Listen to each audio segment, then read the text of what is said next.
안녕하세요. 주식하는 개발자 허플입니다. 드디어 프리모 자동매매 따라하기 마지막 영상입니다. 단순히 자동매매 관련 스킬에 집중하지 않고 개념적인 부분에 많은 시간을 할애했습니다.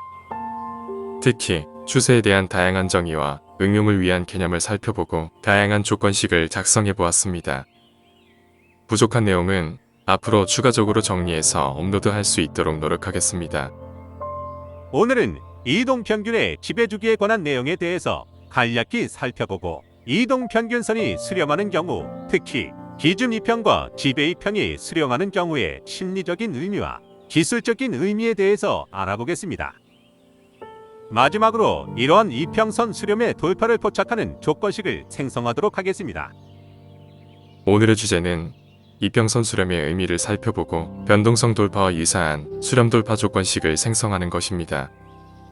영상 후반부에서는 오늘 생성할 조건식에 대한 상세한 설명이 이어질 것입니다.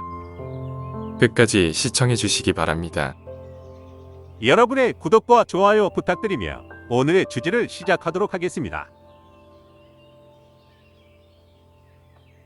주식 차트에서 이동평균은 가장 많이 사용되는 기술적 지표입니다. 투자자들이 사용하는 이동평균선의 기간은 제각각이며 단기 이동평균과 장기 이동평균에 대한 기준도 서로 다릅니다.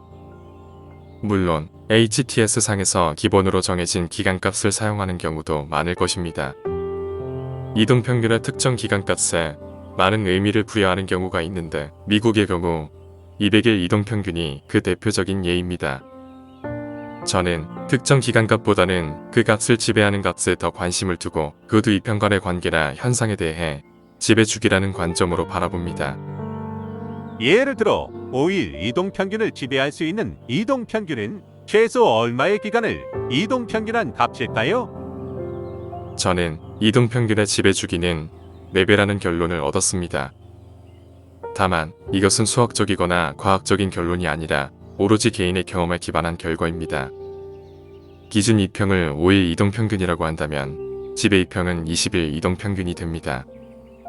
기준 이평인 5일 이평이 하락한다 해서 지배 이평인 20일 이동평균이 쉽게 하락하지는 않습니다. 이것은 20일이라는 기간을 대표하는 평균의 힘이 5일이라는 기간을 대표하는 평균의 힘을 지배하고 있기 때문입니다. 기준 이동평균과 지배 이동평균의 수렴은 투자자의 심리적 측면과 기술적 분석의 측면에서 다양한 의미를 가질 수 있습니다. 이평선의 수렴이 의미를 갖기 위해서는 두 이평 간의 기간의 차이가 적어도 4배 이상은 되어야 합니다. 예를 들어 5일 이동평균과 20일 이동평균이 수렴하는 것의 의미가 5일 이동평균과 10일 이동평균의 수렴이 의미하는 것보다 더 강하지 않을까요? 이러한 관점에서 기준 이평과 지배 이평의 개념이 적용됩니다. 예시를 통해 자세히 살펴보겠습니다. 기준 이동평균은 50일 이동평균, 지배 이동평균은 200일 이동평균으로 가정하겠습니다. 먼저 상승 추세에서 수렴이 갖는 심리적인 측면에 대한 이야기입니다. 주식 ABC의 가격이 최근 계속해서 상승하고 있습니다. 단기 50일 이동평균과 장기 200일 이동평균이 서서히 수렴하여 거의 교차할 것으로 예상됩니다. 투자자들은 주식 ABC에 대한 긍정적인 전망을 갖고 있습니다. 가격이 계속해서 상승하고 있는 것에 대한 자신감과 기대감을 느낄 수 있으며 많은 투자자들 사이에서 매수 포지션을 취하는 경향성이 높아집니다. 심리적으로 안정감과 긍정적인 태도를 나타낼 수 있습니다. 다음은 하락 추세에서 수렴이 갖는 심리적인 부분에 대한 이야기입니다. 최근 주식 XYZ의 가격이 계속해서 하락하고 있습니다. 단기 50일 이동평균과 장기 200일 이동평균이 서서히 수렴하여 거의 교차할 것으로 예상됩니다. 이로 인해 투자자들은 주식 XYZ에 대한 비관적인 전망을 갖게 됩니다. 가격 하락에 대한 불안과 우려가 높아지며 많은 투자자들이 매도 포지션을 취하고 있습니다. 이는 심리적으로 불안감과 비관적인 태도를 나타낼 수 있습니다. 이제는 이평선 수렴의 기술적인 부분인 골든크로스의 관점에서 살펴보도록 하겠습니다. 주식 ABC의 가격이 최근 하락 추세에서 상승 추세로 전환되었습니다. 단기 50일 이동평균과 장기 200일 이동평균이 서서히 수렴하여 교차하는 지점인 골든크로스가 발생할 것으로 예상됩니다. 골든크로스는 일반적으로 상승 추세의 시작을 나타내는 매수 신호로 간주됩니다. 단기와 장기 이동평균의 수렴은 주식 가격이 상승하고 있음을 시사하며 많은 투자자들 사이에서 매수 포지션을 취하는 경향성이 높아집니다. 따라서 기술적 분석에서는 주식 ABC에 대한 긍정적인 전망과 상승 가능성을 나타내는 요소로 활용됩니다. 그러면 데드크로스 관점에서는 어떤 모습일까요? 최근 주식 XYZ의 가격이 상승 추세에서 하락 추세로 전환되었습니다. 이로 인해 단기 50일 이동평균과 장기 200일 이동평균이 서서히 수렴하여 교차하는 지점인 데드크로스가 예상됩니다. 데드크로스는 일반적으로 하락 추세의 시작을 나타내는 매도 신호로 간주됩니다. 단기와 장기 이동평균의 수렴은 주식 가격이 하락하고 있음을 시사하며 많은 투자자들 사이에서 매도 포지션을 취하는 경향성이 높아집니다. 따라서 기술적 분석에서는 주식 XYZ에 대한 비관적인 전망과 하락 가능성을 나타내는 요소로 활용됩니다.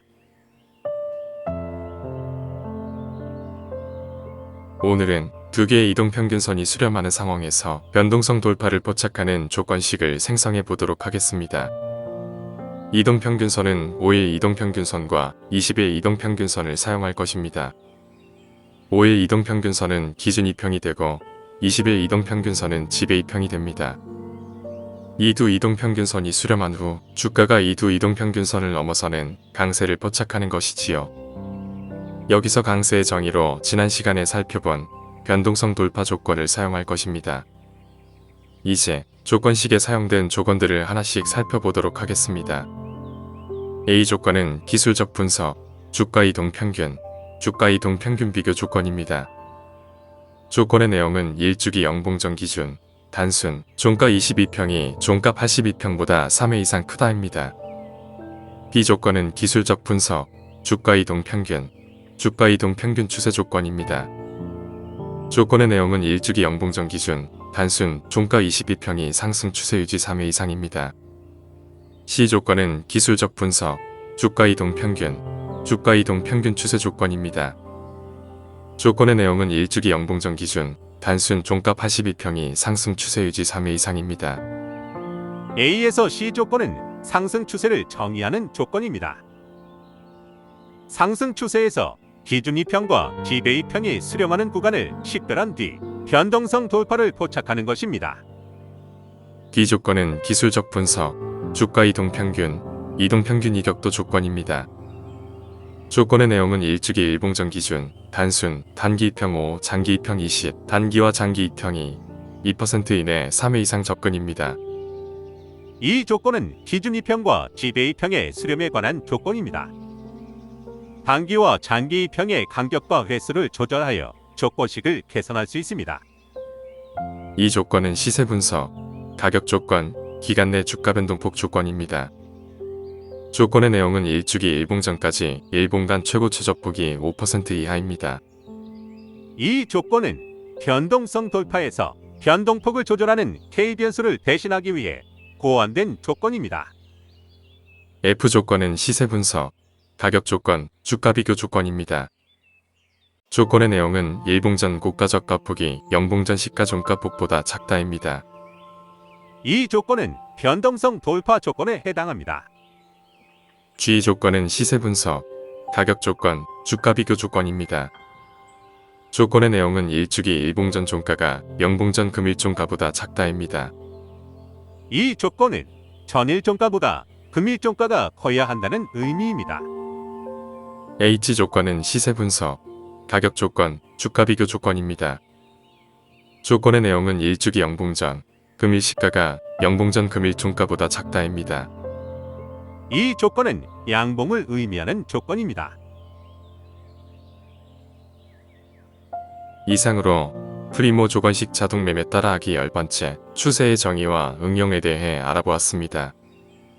영상이 도움이 되셨다면 구독과 좋아요 부탁드립니다. 긴 시간 시청해주신 여러분께 감사드리며 앞으로도 더욱 알찬 내용으로 찾아뵐 것을 약속드립니다. 이상 주식하는 개발자 퍼플이었습니다.